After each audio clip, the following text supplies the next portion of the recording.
ആശാനെ ആശാനെ എന്തുവാ എന്തുവാ ആശാനെ ആലോചിക്കുന്നത് എന്തുവാ? കണ്ണങ്കരയിലെ മീറ്റിങ്ങിന്റെ കാര്യം മറന്നാ? ഇല്ല. ഒരു കാര്യം ചെയ്, എല്ലാം ഇപ്പൊ തന്നെ ഏർപ്പാടാക്കിക്കോ. ഇതെന്തോ 100 രൂപ? അതെ, 200 രൂപ കൂടെ താ. 200 രൂപ കൂടെ 100 രൂപ കൂടെ തരാൻ. ഇതെന്തോന്ന് ഇത്? കൂടുതൽ സംസാരമൊന്നും വേണ്ട, 100 രൂപ തന്നാ മതി. കാശ് കിട്ടിയല്ലോ, കിട്ടിയല്ലോ. പിന്നെ എന്തിനാ ഇവിടെ ഇരുന്ന് കറങ്ങുന്നേ? എണ്ണി നോക്കട്ടെ. എണീച്ച് പോ. ശരിയായില്ലേ? ഉണ്ട്. എണീര് എണീര്. തള്ളുന്ന എന്തിനാ? തള്ളുന്നല്ലോ, പോ. പോവല്ലേ? ചെല്ലടാ. എന്താ ചേടാ?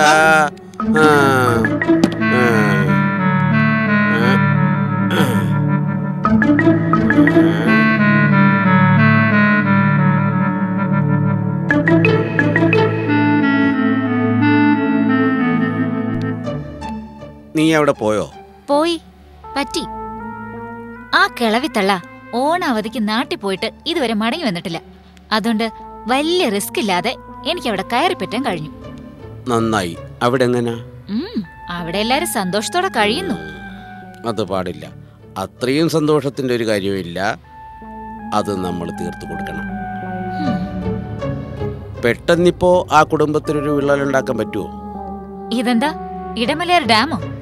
നമ്മൾ വിചാരിക്കുമ്പോഴൊക്കെ വിള്ളലുണ്ടാക്കാൻ? വിചാരിച്ചാൽ വിള്ളലുണ്ടാക്കാൻ ഈസി ആയിട്ട് പറ്റും. അത് വേണോ? പാവം കിട്ടുന്ന പരിപാടിയാ. സംഗതി ഈസി ആയിട്ട് ചെയ്യാൻ മോളിക്കുട്ടി കട്ടപ്പന വിചാരിച്ച കഴിയും. നമുക്കൊരു ഊമക്കത്തയച്ചാൽ. ഊമക്കത്ത് വേണ്ട, അതൊക്കെ സിനിമയിലും സീരിയലിലും ഒരുപാട് പരീക്ഷിച്ചിട്ടുള്ളതാ. പിന്നെന്ത് ചെയ്യും? എന്ത് ചെയ്താലും വിള്ളലുണ്ടാക്കണം. അതുണ്ടാക്കാം. നമുക്കൊരു കാര്യം ചെയ്യാം.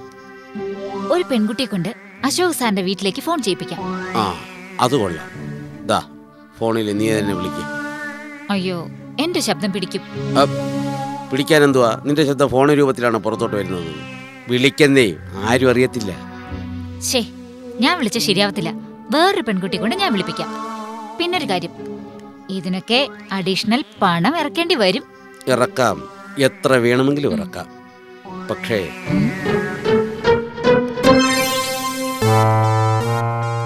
അവന്റെ മുഖത്ത് എനിക്ക് കരിവാരി തേക്കണം.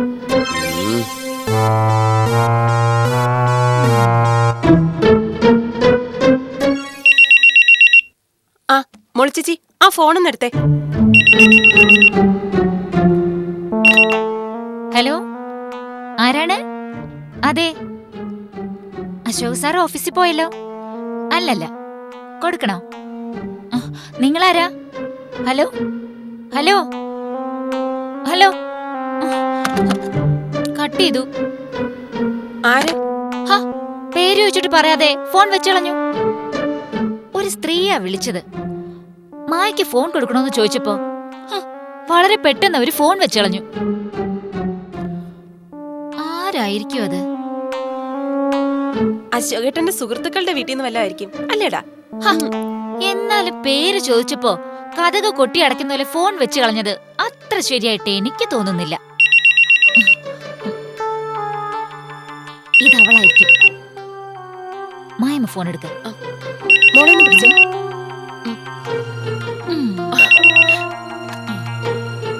Hello, I am Gayathri. അശോകേട്ടന്റെ മൊബൈൽ നമ്പറും തരുമോ? നിങ്ങളാരാ? ചോദിച്ചത് കേട്ടില്ലേ? നിങ്ങൾ ആരാന്ന്? ഞാൻ ഗായത്രിയാ. ഗായത്രിയോ? ഏത് ഗായത്രി? അശോകേട്ടനോട് ചോദിച്ചാ മതി, ഗായത്രി ആരാന്ന് പറഞ്ഞുതരും. മനസ്സുണ്ടെങ്കിൽ ആ മൊബൈൽ നമ്പർ എന്താ? മനസ്സില്ല. അല്ല പിന്നെ അവളുടെ ശബ്ദം കേട്ടാൽ അറിയാം അവള് പിഴയാണെന്ന്. ഗായത്രി.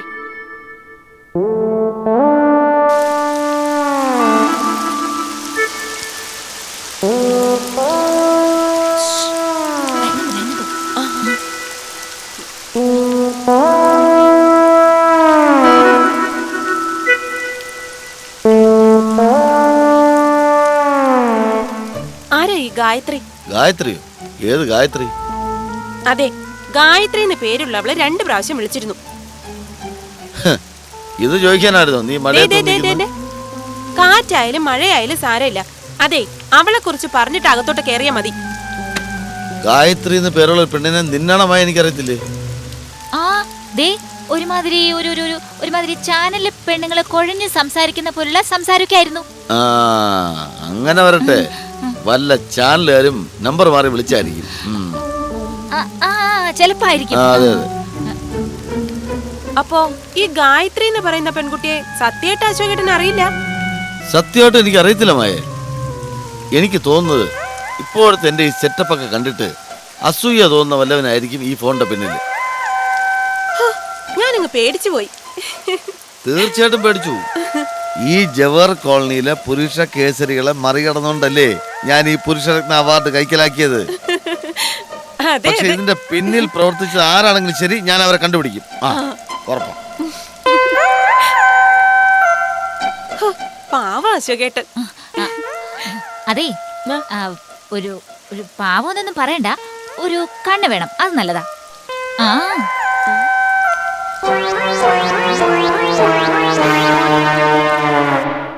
പിന്നെ ഒരു അവാർഡ് കിട്ടിയ വിവരം ഞാൻ അറിഞ്ഞു. ഉത്തമ പുരുഷ രത്ന അവാർഡാ. കിട്ടുന്ന വരുമാനത്തിന്റെ ഒരു വിഹിതം ഞാൻ പൊതുപ്രവർത്തനത്തിന് വേണ്ടി നീക്കി വെച്ചിട്ടുണ്ട്. തങ്കപ്പനും വേണം എന്തെങ്കിലും തരാം. ഇപ്പോ പഴയതുപോലൊന്നും അല്ല, ഭയങ്കര വെയിറ്റ് എനിക്ക്. ശരിയാ, ഒന്ന് തടിച്ചിട്ടുണ്ട്, വയറും കുറച്ച് ചാടി വെയിറ്റ് കൂടും. ഞാൻ ഉദ്ദേശിച്ച വെയിറ്റ് അതല്ല, സമൂഹത്തിൽ ഇപ്പൊ എനിക്ക് നല്ല വെയിറ്റ്. പക്ഷെ അതിൽ ചിലവന്മാർക്ക് എന്നോട് അസൂയുണ്ട്. അതിന്റെ റിയാക്ഷൻ ഞാൻ അറിയുന്നുണ്ട്. ചില അജ്ഞാത ഫോൺ കോളുകൾ, സ്ത്രീ ശബ്ദത്തിൽ, പെണ്ണുങ്ങളുടെ പേര് വെച്ച് ചില ഊമക്കത്തുകൾ. അതാരായിരിക്കും? അതറിയില്ല. കുടുംബം കലങ്ങാൻ അത് മതി. പക്ഷെ മായക്കറിയാം. അതുകൊണ്ട് ഇതുവരെ അതേ ചൊല്ലിയൊരു കുടുംബകലകം ഉണ്ടായിട്ടില്ല. പറയാൻ പറ്റില്ല. ആദ്യം അവരത് അവഗണിക്കും, പിന്നെയും ഇത് പതിവായാൽ മായ ഒരിക്കലും എന്നെ അവിശ്വസിക്കില്ല. ശരിയാ, അതൊക്കെ ഓക്കെ. പക്ഷേ ഭർത്താവിനെ കുറിച്ച് ലോകത്തുള്ള എല്ലാ ഭാര്യമാരുടെയും മനോവ്യാപാരം ഒന്ന് തന്നെയായിരിക്കും. ഭർത്താവിനെ മറ്റൊരു സ്ത്രീ ഫോൺ വിളിച്ചു കഴിഞ്ഞാൽ അത് ഏത് അജ്ഞാത കോളാണെന്ന് പറഞ്ഞാലും ഭാര്യമാർ വിശ്വസിക്കില്ല. അവർ തീർച്ചയായിട്ടും അവിശ്വസിക്കും. പുറമേ അത് പ്രകടിപ്പിച്ചില്ലെങ്കിലും അത് അവരുടെ മനസ്സിൽ കയറുന്ന നീറും. അങ്ങനെ നീറി നീറി നീറി അവസാനം ഒരു സുപ്രഭാതത്തിൽ അതാളിക്കെത്തും. പിന്നെ സാറിന്റെ ലൈഫ് പക്ഷേ സാർ പേടിക്കണ്ട. ബട്ട് വൺ തിങ്, ഭാര്യയെ കൂടുതൽ കൂടുതൽ സ്നേഹിക്കുക. സ്നേഹം മനസ്സിൽ ഒതുക്കി വെക്കേണ്ട സാധനമല്ല, തുറന്നങ്ങാട്ട് അടിച്ചു പൊളിച്ചങ്ങോട്ട് മൊത്തമായിട്ട് അങ്ങോട്ട് സ്നേഹിക്കുക. അപ്പോൾ അവൾക്ക് മനസ്സിലാകും, ഇല്ല, എന്റെ ഭർത്താവ് ഡീസന്റ് ആണ്, അദ്ദേഹം എന്നെ ചതിക്കില്ല, വഞ്ചിക്കില്ല. ആണല്ലേ? ഈ ഫോൺ കോളുകൾക്ക് വെറും തട്ടിപ്പാണെന്ന് അവർക്ക് മനസ്സിലാകും.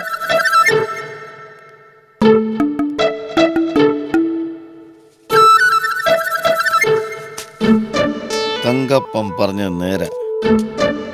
ഭാര്യയോടുള്ള സ്നേഹം ഒരു കാരണവശാലും ഉള്ളിൽ മാത്രം ഒതുക്കി വെക്കരുത്.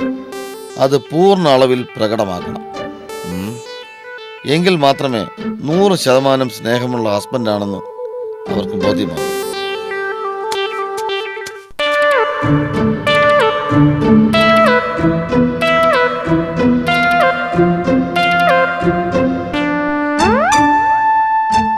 അശോകേട്ടൻ എന്താ ഇങ്ങനെ നോക്കുന്നേ? സത്യത്തിൽ ഈ തൂമ്പയും പിടിച്ചിരിക്കുന്ന നിന്നെ കാണാൻ നല്ല ഭംഗിയുണ്ട്. ആഹാ, അതൊരു പുതിയ കൽപ്പനയാണല്ലോ. സഹായത്തിന് ഒരാള് കൂടെ ഉണ്ടെങ്കിലും ജോലിക്ക് ഒരു കുറവുമില്ല. ആ മോളിക്കുട്ടിയോടെ അവര് കുഞ്ഞിനെ ഓർക്കുക. ഇത് ഞാൻ ചെയ്യാം. അശോകേട്ട വേണ്ട, ഞാൻ ചെയ്തോളാം. മസിൽ കാണിക്കാതെ മാറിക്ക. ആ ഡ്രസ് ചെയ്തേക്കാതെ അങ്ങോട്ട് മാറിയുന്നേ. മോളെ,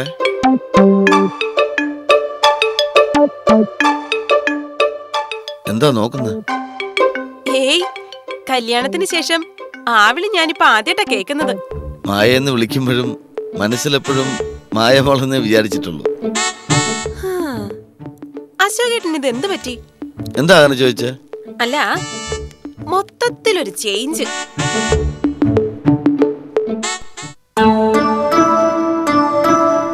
എന്താ മോളെ അങ്ങനെ തോന്നാൻ? അവിടെ നിക്ക്.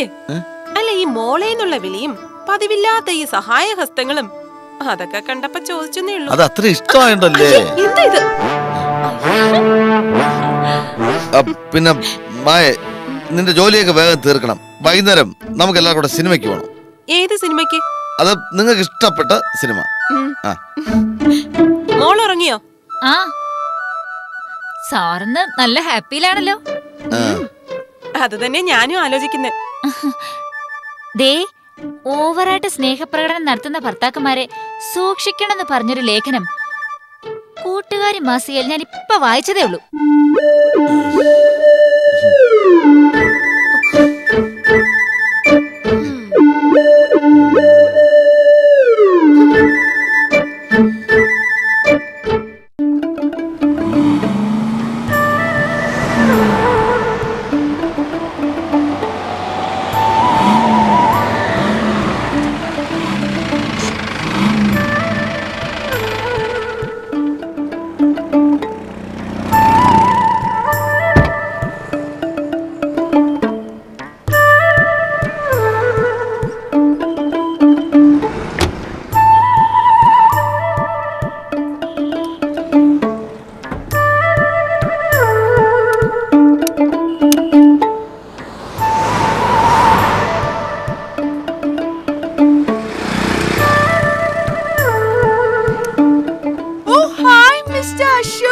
What a surprise! Anyway, congrats, okay?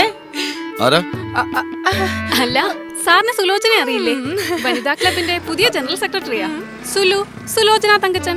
സുലുമാടം വന്നതിന് ശേഷമാ നമ്മുടെ ഈ കോളനി തന്നെ ഉണർന്നത്. ശരിക്കും പറഞ്ഞാ മായുടെ ഹസ്ബൻഡ് ഇത്ര യങ് ആണെന്നും ചാമിങ് ആണെന്നും എനിക്ക് അറിയില്ലായിരുന്നു കേട്ടോ. I didn't know that. ഇവളാണോ ഇനി ഫോണിലൂടെ ശല്യം ചെയ്യുന്നത്? By the way, താങ്കൾക്ക് ഉത്തമ പുരുഷരത്ന അവാർഡ് കിട്ടിയതിൽ ഞങ്ങളുടെ ഹൃദയം നിറഞ്ഞ അഭിനന്ദനങ്ങൾ. താങ്ക്സ്. അല്ല വണ്ടിക്ക് എന്ത് പറ്റി? എന്തോ ഒരു മിസ്സിംഗ് സ്റ്റാർട്ട് ആവുന്നില്ല. എവിടെ ഞാനൊന്ന് നോക്കട്ടെ. വേണ്ട സാരമില്ല, ഞാൻ നോക്കിക്കോളാം. Sulu automobile engineer. ഓ അത് ശരി. ദേ മഴ വരുന്നുണ്ടെന്ന് തോന്നുന്നു. നിങ്ങൾ അകത്ത് കയറിയിരുന്നോളൂ.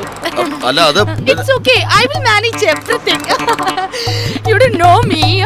ഒന്ന് ഇവിടെ നോക്കിക്കൊള്ളാം കേട്ടോ. ഞാൻ അകത്തെ കാര്യങ്ങൾ നോക്കിക്കോളാം.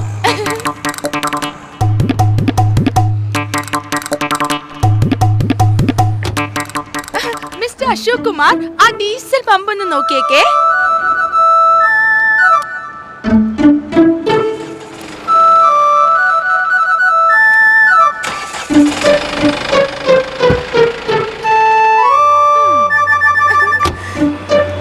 വണ്ടി ഞാൻ ഓക്കെ ആക്കിയിട്ടുണ്ട്. ഡോക്കി താങ്ക് യു.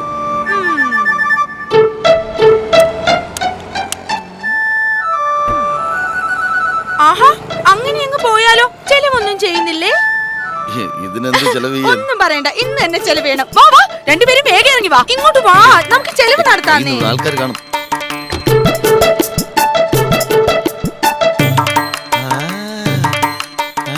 അശോകൻ സാർ 3 പെമ്പിള്ളേരുമായിട്ട് പുള്ളിക്ക് എന്താ പരിപാടി? വരൂന്നേ, എന്തോ ഒരു ചമ്മലുള്ള പോലെ തോന്നുന്നു. ഇല്ല. ഇല്ലല്ലോ. It's okay. ഗേൾസ് നിങ്ങൾ അവിടെ ഇരിക്കൂ. Please sit. ഇരിക്കൂന്നേ, എന്തിനാ മടിക്കുന്നേ? ഗേൾസ് നിങ്ങൾക്ക് എന്താ ആവശ്യം എന്ന് വെച്ചാൽ ലാവിഷായിട്ട് ഓർഡർ ചെയ്തോളൂ കേട്ടോ. Barrier please come. ദാ ഇത് വണ്ടി സ്റ്റാർട്ട് ആയതിന്റെ മാത്രം ചെലവൊന്നുമല്ല, പുരുഷരത്ന അവാർഡ് കിട്ടിയില്ലേ അതിന്റെ കൂടെ ചെലവാണ്. അതെ, 4 സെറ്റ് പൊറോട്ടയും 4 പ്ലേറ്റ് ചിക്കൻ 65. ഒയ്യോ, തന്തൂരി ചിക്കൻ പറഞ്ഞില്ലേ? അത് നല്ലതാ, അതും കൂടി എഴുതിക്കോളൂ. ഇവിടുത്തെ ചിക്കൻ ടിക്ക കഴിക്കണം, ഭയങ്കര ടേസ്റ്റാ. ആണോ? എങ്കിൽ അതും കൂടി എഴുതിക്കോളൂ കേട്ടോ. അല്ല ഇതിപ്പോ എല്ലാം കൂടെ തിന്നു തീർക്കാൻ പറ്റില്ലല്ലോ. അത് പറ്റില്ല, ഞങ്ങൾക്ക് എല്ലാവർക്കും പാർസൽ എടുത്താ മതി. എന്താ? സാറൊന്നും കഴിക്കുന്നില്ലേ? ഇല്ല, നല്ല വിശപ്പില്ല. ഞാൻ വീട്ടിൽ പോയി കഴിച്ചോളാം. ആ ദാ പാർസൽ കൗണ്ടറിൽ വെച്ചാ മതി ബേരർ. ഓക്കേ, അപ്പൊ ഞങ്ങൾ ഇറങ്ങട്ടെ. Okay, thank you. Nice meeting you. വരൂ. ശരി. ഹലോ. തങ്കപ്പനോ? ഇവരെ വനിതാ ക്ലബിന്റെ ആൾക്കാര്. മനസ്സിലായി മനസ്സിലായി മനസ്സിലായി. ആ സുലോചനയാണ് ഇതിന്റെ ജനറൽ സെക്രട്ടറി. അതെ. നല്ല സ്മാർട്ട് കുട്ടിയാ. ഓട്ടോമൊബൈൽ എഞ്ചിനീയറാ. ആണോ? പുരുഷരത്ന അവാർഡ് കിട്ടിയതിന് അവരെന്നെ ഒരുപാട് പുകഴ്ത്തി. വീട്ടിലേക്ക് ഇടക്കിടക്കൊക്കെ ഫോൺ വിളിക്കുന്നത് ഇവരാണ്. ഏയ് അല്ല. സാർ വനിതാ ക്ലബ്ബുകാരുമായിട്ട് വണ്ടിയിലും ഹോട്ടലിലൊക്കെ കേറിയിരിക്കുന്നത് ആരെങ്കിലും കണ്ടാലോ? കണ്ടെങ്കിലെന്താ, ഞാൻ അവരോട്ട് കറങ്ങാനൊന്നും പോയില്ലല്ലോ. ഹ, ഇല്ലെന്ന് എനിക്കും അശോക സാറിനും അറിയാം. ആരെങ്കിലും ഇത് കണ്ടിട്ട് വീട്ടിൽ ചെന്ന് മായോട് പറഞ്ഞ മാനം കപ്പൽ കയറൂലേ? തങ്കപ്പ, അതിനിപ്പോ ആരെങ്കിലും കണ്ടോ? ഇല്ലെന്നാണ് തോന്നണത്. പക്ഷെ അശോക സാറ് വണ്ടിയിൽ 2-3 പെണ്ണുങ്ങളായിട്ട് കറങ്ങുന്നു എന്നുള്ള വാർത്തയെ വീട്ടിലെത്തൂ. നമ്മുടെ സമൂഹം അങ്ങനെയാണ്. അല്ല, തങ്കപ്പൻ ആരോടെങ്കിലും പറയൂ? ഏയ്, ഞാൻ പറയൂല. മോശം മോശം. ഞാൻ പറയുവോ? ഏയ്, പറയില്ല. സാറിന്റെ ഒരു 1000 റുപ്പീസ് ഉണ്ടാവൂ? അയ്യോ, ഇല്ലല്ലോ തങ്കപ്പ. അത് നോക്ക്. അതെന്താണെന്ന് അറിയാം, ചിലപ്പോ ഞാൻ അറിയാതെ പറഞ്ഞു പോകുമോ എന്നുള്ളൊരു പേടി, അതുകൊണ്ട് ചോദിക്കുന്നത്. അതെ, 1000 നോക്കട്ടെ, ഉണ്ടോന്ന്. 1500 കുഴപ്പമില്ല. 1000. ഓക്കെ, ഞാൻ പറയൂല. ശരി എന്നാ, ഓക്കെ. ഇതെന്താ 2 ബില്ല്? അത് അവര് കഴിച്ച ഐസ്ക്രീമിന്റെയും കൂടെ.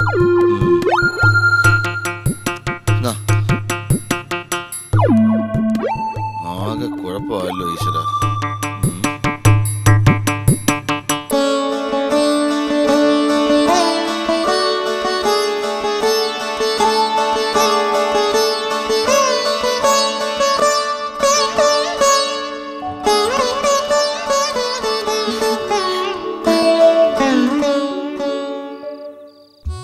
എന്താ ചേട്ടാ അത്? ഈ 25-ാം തീയതിയുടെ പ്രത്യേകത എന്തെന്നറിയോ? ഈ മാസം 25-ാം തീയതി കഴിഞ്ഞല്ലോ. ഈ മാസമല്ല, ഡിസംബർ 25. December 25 Christmas. അന്ന് ആ ഒരു പ്രത്യേകത മാത്രമേ ഉള്ളൂ. പിന്നെ അന്നാണെന്ന് തോന്നുന്നു എന്റെ അന്നാണ് നിന്റെ ബർത്ത്ഡേ. ഇതെന്താ ബർത്ത്ഡേ ഗിഫ്റ്റ്? ഏയ്, ഇത് ഒരു ടെക്സ്റ്റൈൽ ഷോപ്പിന്റെ മുമ്പിൽ ഡിസ്പ്ലേക്ക് വെച്ചിരുന്ന കണ്ടപ്പോ നിനക്ക് നല്ല ചേരുവും തോന്നി, വാങ്ങിച്ചു. അപ്പൊ ബർത്ത്ഡേ ഗിഫ്റ്റ്? അത് ഞാനൊരു സർപ്രൈസ് ഗിഫ്റ്റ് തരുന്നുണ്ട്, ഡിസംബർ 25-ന്. ഇപ്പൊ ഇത് പിടി.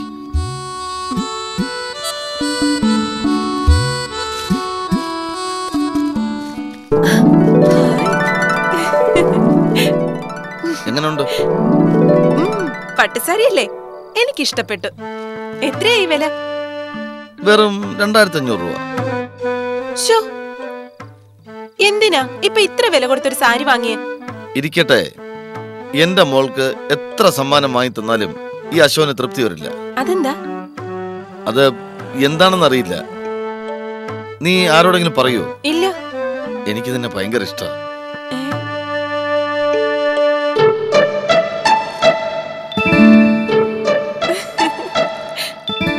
ഓവറായിട്ട് സ്നേഹപ്രകടനം നടത്തുന്ന ഭർത്താക്കന്മാരെ സൂക്ഷിക്കണമെന്ന് പറഞ്ഞൊരു ലേഖനം കൂട്ടുകാരി മാസികയിൽ ഞാൻ ഇപ്പൊ വായിച്ചതേ ഉള്ളൂ.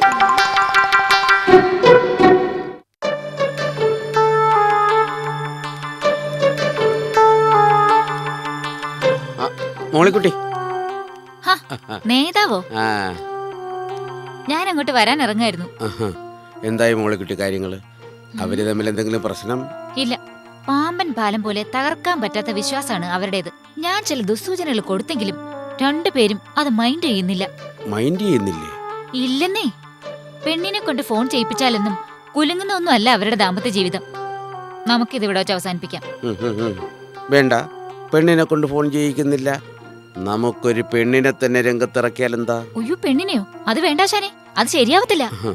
അതിന്റെ ശരിയും തെറ്റുമൊക്കെ നീ എനിക്ക് വിട്ടു തന്നേരെ, ഞാൻ നോക്കിക്കൊള്ളാം.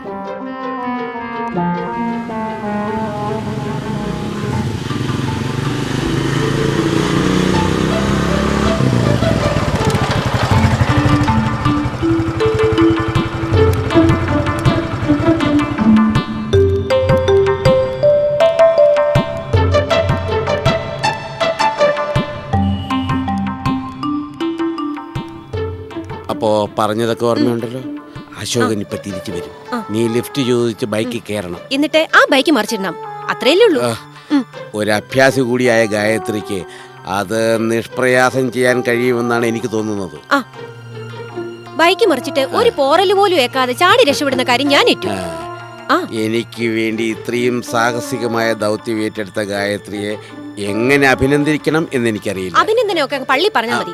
എനിക്ക് പറഞ്ഞിരുന്ന കാശ് മുഴുവൻ എനിക്ക് തന്നാ മതി. അതെ, അയാൾ വരുന്നുണ്ട്, ഞാനങ്ങോട്ട് മാറിയിരിക്കാം.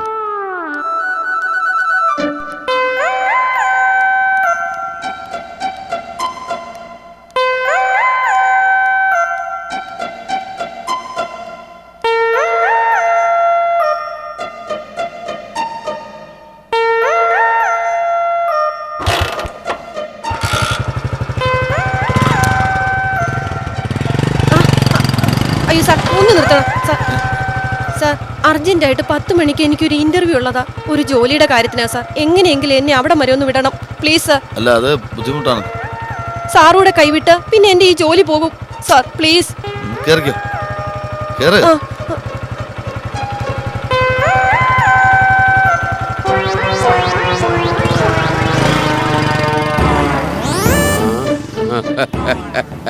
നിന്റെ പുരുഷരത്ന അവാർഡ് ഇന്ന് കൊളമാക്കുമിടാ.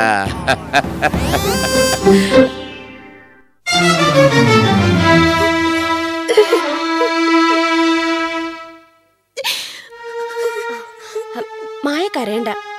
അശോക് സാറിന് ഒരു കുഴപ്പമില്ല. നെറ്റിയിൽ ചെറിയൊരു മുറിവ്.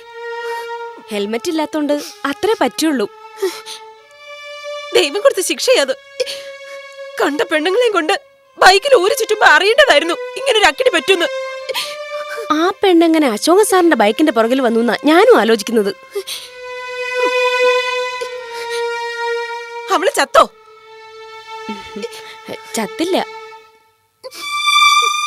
ഏതായാലും അശോക് സാർ ആകെ വിഷമത്തില. തങ്കപ്പച്ചേട്ടൻ ആശുപത്രി പോയി കണ്ടിരുന്നു. മായയെ ഫേസ് ചെയ്യാനുള്ള ധൈര്യം ഇല്ലാത്തോണ്ട് അത്രേ ഇങ്ങോട്ട് വരാത്തത്. അവിടെ തന്നെ ഇരിക്കട്ടെ. കൂട്ടിന് അവളും കാണും ആ കള്ള കാമുകി. മായേ, ഒരു പെൺകുട്ടി ലിഫ്റ്റ് ചോദിച്ചു, വണ്ടി നിർത്തി എന്നൊക്കെയാ തങ്കപ്പച്ചേട്ടൻ എന്നോട് പറഞ്ഞത്. നുണയാ അത്. ഇവളുമായിട്ട് ഇന്നും ഇന്നലെ തുടങ്ങിയ ബന്ധമൊന്നും അല്ല. പൊന്നമ്മയ്ക്ക് അറിയോ, ഇവിടെ ഇടയ്ക്കിടയ്ക്ക് ഫോൺ വരും. ഒരിക്കൽ ഒരു കത്ത് വന്നിട്ട് പോലെ ഞാൻ വിശ്വസിച്ചില്ല. മായ കരയാതെ. ഈ കണ്ണീര് കണ്ട ഞാനും കരഞ്ഞു പോവും. പൊന്നമ്മ കരയണ്ട. നമ്മള് സ്ത്രീകള് പാവങ്ങളാ. പുരുഷന്മാരുടെ കള്ളക്കഥകൾ കേട്ട കണ്ണു അടച്ചങ്ങ് വിശ്വസിച്ചു പോവും. ഞാനിനി എന്തു പറഞ്ഞ മായ ആശ്വസിപ്പിക്കേണ്ടത്? പൊന്നമ്മയ്ക്ക് പോകാൻ തിരക്കുണ്ടോ? എന്റെ കൈയും കാലും ഒന്നും ഓടുന്നില്ല. ഒരു തളർച്ച പോലെ.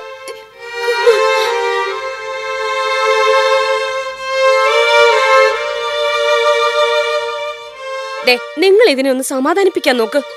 ഞാൻ പറഞ്ഞു പറഞ്ഞു മടുത്തു. എന്തായാലും അശോക സാറിന്ന് ഞങ്ങളിത് പ്രതീക്ഷിച്ചില്ല. ഞങ്ങള് വനിതാ ക്ലബിന്റെ ഒരു മീറ്റിംഗ് നടന്നുകൊണ്ടിരുന്നപ്പോഴാ വിവരം അറിഞ്ഞത്.